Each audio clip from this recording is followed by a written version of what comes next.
নমস্কার, রেভ স্পোর্টস বাংলার পর্দায় আপনাদেরকে স্বাগত জানাচ্ছি। ইন্ডিয়া ইংল্যান্ড সিরিজ এই একটু আগে শেষ হয়েছে। ইংল্যান্ড 2-1 সিরিজ জিতেছে। আজকে ম্যাচ রিভিউ হচ্ছে, সিরিজ রিভিউ করি মনে হয়। সিরিজ থেকে ইন্ডিয়া পজিটিভ কি নিতে পারে, নেগেটিভ কি নিতে পারে। আই থিঙ্ক পজিটিভ ইন্ডিয়ার ক্ষেত্রে ডেফিনেটলি হবে যে ক্যাপ্টেন হরমনপ্রীত কৌর আজকে 50 করেছেন এবং বেশ ভালো ফর্মেই দেখা গেছে তাকে। চিন্তার বিষয় অপরদিকে হবে ভাইস ক্যাপ্টেন এবং ডেফিনেটলি ইন্ডিয়ার তো best batter in many ways স্মৃতি মান্দানাকে যথেষ্ট স্মৃতি মান্দানাকে একটু হলেও আউট অফ ফর্ম বলবো না, কারণ যে শটগুলো মারছেন ভালোই মারছেন। আই থিঙ্ক একই ভুল করছেন বারবার, এটা একটা স্মৃতি মান্দানার প্রবলেম তো আছে। সেম গোজ উইথ শাফালি ওয়ার্মা, 4 মারছেন, শুরু ভালো করছেন, 2-4টে 4 মারছেন, তারপরে একটা শট ম্যানুফ্যাকচার করতে গিয়ে আউট হয়ে যাচ্ছেন। অন্যদিকে পজিটিভ বোলিংয়ের দিক দিয়ে ডেফিনেটলি হবে ব্যাটিংয়ের আরেকটা পজিটিভ বলতে ভুলে গেছিলাম, দীপ্তি শর্মা। আমার মনে হয় দীপ্তি শর্মা প্রথম ম্যাচে এবং আজকের ম্যাচে যেভাবে ব্যাট করেছেন ডেফিনেটলি তার ব্যাটিং বিশাল পজিটিভ। নেগেটিভের দিকে দীপ্তি শর্মার নিজের বোলিং তো অবশ্যই নেগেটিভেই এখনও আছে, কারণ দীপ্তি শর্মা খুব ইম্পর্ট্যান্ট একজন প্লেয়ার। ওনার all round skills is extremely important for India to do well in the world cup, কিন্তু সেটা কিন্তু হচ্ছে না। ব্যাটিংটা এখন কাজ করছে, বোলিংটা একেবারেই কাজ করছে না। উনি এখনও অ্যাডাপ্ট করে উঠতে পারেননি কোন স্পিডে এক্স্যাক্টলি বল করবেন। বোলিংয়ে পজিটিভ ডেফিনেটলি হচ্ছেন ডেবিউটেন্ট নন্দিনী শর্মা। ওনাকে দেখে মনেই হয়নি যে এটা ওনার প্রথম series, which is a fantastic news for Indian team এবং Indian selectors, Indian team management, ক্যাপ্টেনের জন্যে। আর সবচেয়ে ভালো লেগেছে যে কনফিডেন্স নিয়ে নিজের ভেরিয়েশনগুলো ইউজ করেছে, back of the hand slower বলস। সেই কনফিডেন্সটা একটা ইয়াংস্টারের থাকাটা খুব ইম্পর্টেন্ট, স্পেশালি কারণ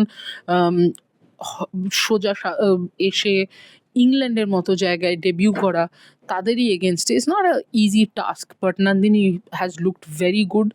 চার্নি আজকে হয়তো একটু রিদিম ছিল না, কিন্তু আদারওয়াইজ কিন্তু শ্রী চার্নিও খুব ভালো খুব ভালো বোলিং করেছে। অনেক রাত হয়ে গেছে তো, আর বেশ ঠান্ডাও লাগছে, তো সেই জন্য একটু ভুলভাল কথা বেরোচ্ছে। But as I said, I think Shree চার্নিও খুব ইমপ্রেসিভ। আর ফিল্ডিং আমার মনে হয়েছে এই সিরিজে অনেকটাই বেটার, বাট ইন্ডিয়া দেখুন অ্যাজ আ ফিল্ডিং সাইড ভীষণই ইনকনসিস্টেন্ট। আজকে আমি বেটার বলছি, কালকে দুটো এমন সোজা সাপটা মিস করে দেবে যে আর কি বলবো। সেটাও করেছে এই সিরিজে, এমন না যে পায়ের তলা দিয়ে বা হাতে ধরতে গিয়ে ছুটতে গিয়ে মিস করেনি, সেও করেছে। কিন্তু তাও আমি বলবো গ্রাউন্ড ফিল্ডিং অনেকটাই বেটার, কারণ তার একটাও কারণ হচ্ছে যে অরুন্ধতী রেড্ডি এবং জেমিমা রড্রিগেজ রোজ খেলেছে এবং দুজনেই দুর্ধর্ষ ফিল্ডার। নন্দিনী প্রচুর চেষ্টা করেছেন ভালো বাঁচানোর, but overall I think India fielding হিসেবে একটু হলেও নিজেদের একটা স্বস্তির নিঃশ্বাস নিতে পারবে। রানিং বিটুইন দ্য উইকেট কিন্তু আজকের ম্যাচে দেখতে জঘন্য লেগেছে, কারণ অনেক মিসকমিউনিকেশন হয়েছে। এই অর্ধেক দৌড়ে চলে এসছে, সে অর্ধেক দৌড়ে আসেনি, এরকম অনেক হচ্ছে, কিন্তু ওই চেষ্টাটা দেখা দিয়েছে যে আমরা রানিং বিটুইন দ্য উইকেটটা বেটার করতে চাই, আমরা আরও মিডিল ওভার্সে দৌড়াতে চাই। ইনফ্যাক্ট আমি স্মৃতি মান্দানাকে জিজ্ঞেস করাতে উনি যেটা বললেন যে আমল মজুমদার কিন্তু সিরিজের আগে ওনাদেরকে বেশ কড়া কথায় জানিয়েছেন যে দেখুন দেখো এটা লাস্ট সিরিজ ওয়ার্ল্ড কাপের আগে, এবং আমি বারবার বলছি যে the running between the wicket has to get better.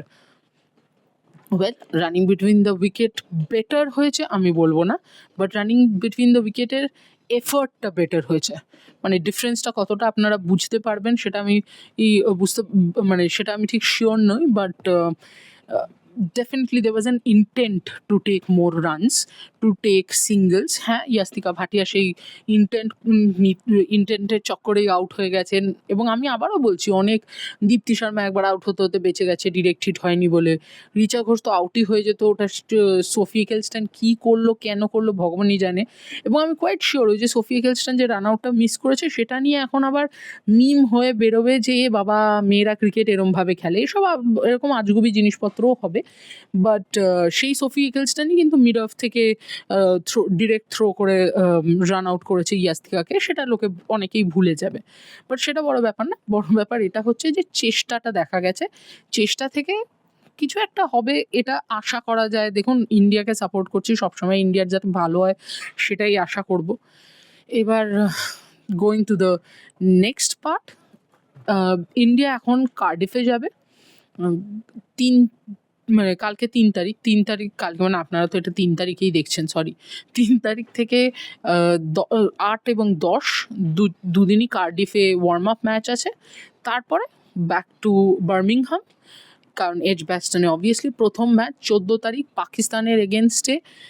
স্মৃতি মান্দানাকে জিজ্ঞেস করা হয় যে পাকিস্তানের এগেনস্টে ম্যাচ নিয়ে তার কি ওই বক্তব্য বা কীরমভাবে তিনি কি কিছুভাবে হাইপ করতে চান বা কিছু, তো তখন স্মৃতি মান্দানা বলে ইন্ডিয়া পাকিস্তানের ম্যাচ হাইপ করার দরকার পড়ে না, যেটা উনি ঠিকই বলেছেন। যদিও আমি বারংবার বলছি যে পাকিস্তান উইমেন্স টিম অন্তত স্কিল ওয়াইজ এখনও ইন্ডিয়ান উইমেন্স টিমের চেয়ে একটু আধটু হলেও পিছিয়ে তো ডেফিনেটলি আছেন, একটু না বলবো অনেকটাই পিছিয়ে আছে। আর এছাড়া আই থিঙ্ক আজকের ম্যাচ থেকে আবারও সেই একটা প্রবলেম জানেন তো, সেই মাথায় থেকেই যাচ্ছে। আই থিঙ্ক আপনারা যদি স্নেহাশিস আর আমার শো দেখে থাকেন তাহলে জানবেন যে আমরা বারংবার বলি যে যখন ইন্ডিয়ান বোলার্স বা ইন্ডিয়ান ক্যাপ্টেন বা ইন্ডিয়াকে আন্ডার প্রেশার ফেলা হয়, প্ল্যান এ তাদের কাজ করে না, তাদের প্ল্যান বি প্ল্যান সি দেখা যায় না, এবং আজকেও সেটা হয়েছে। সেই প্ল্যান বি এবং প্ল্যান সি কিন্তু মিসিং দেখা গেছে। ইন্ডিয়ার জন্যে একটা তো টেনশনের ব্যাপার এটাও হবে, বা চিন্তার ব্যাপার রাদার এটাও হবে যে ইন্ডিয়ান ওপেনার্সরা রান পায়নি মিডল ওভার্সে। রিচা আজকে যেমন বেশি বল খেলতেও পারেননি, বাট ইন জেনারেল রিচা কিন্তু অনেক দিন ধরেই বড় কোনো কন্ট্রিবিউশন অ্যাজ সাচ করেনি। অনেক জিনিস আছে, অনেক প্রশ্ন আছে যেটার উত্তর এখনও এই সিরিজের পরও পাওয়া গেল না। ইন্ডিয়া আশা করবে এই কদিনেই 6-7 দিন বা 10 দিন যেটা আছে before the world cup begins, যেন সেই সব প্রবলেম নিয়ে ডিসকাস করে কথা বলে সলভ করে, কিছু সলভ হয়। কারণ ওয়ার্ল্ড কাপ একেবারে চলে এসছে, আর 2টো মাত্র ম্যাচ আর 10টা মাত্র দিন, তারপরেই world cup match against Pakistan. এবং দেখুন T20 ম্যাচ, একটা ভালো ইনিংস একটা ভালো spell can change the match completely. আমিও যাব কার্ডিফ, ইন্ডিয়াকে ফলো করব as usual, warm up match follow করব। আপনারা খালি রেড স্পোর্টস ফলো করুন, তাহলেই দেখতে পাবেন সমস্ত আপডেটস উইমেন্স ওয়ার্ল্ড কাপ থেকে, ফুটবল থেকে, বেঙ্গল প্রো T20 লিগ থেকে, শুভায়ন আফগানিস্তান ট্যুর কভার করছে, সবখানেই রেড স্পোর্টস যাওয়ার চেষ্টা করছে, যতটা সম্ভব অন গ্রাউন্ড রিপোর্টার আনার চেষ্টা করছে। এবং দেখতেই পাচ্ছেন ঠান্ডার মধ্যে সমস্ত এফর্ট দেওয়া হচ্ছে যাতে আপনাদের জন্য ভালো গল্প, আপনাদের জন্য ভালো আপডেট নিয়ে আসতে পারি। একটু সাপোর্ট চাই, তো লাইক শেয়ার আর সাবস্ক্রাইব নিশ্চয়ই করবেন এবং দেখতে থাকবেন রেড স্পোর্টস বাংলা।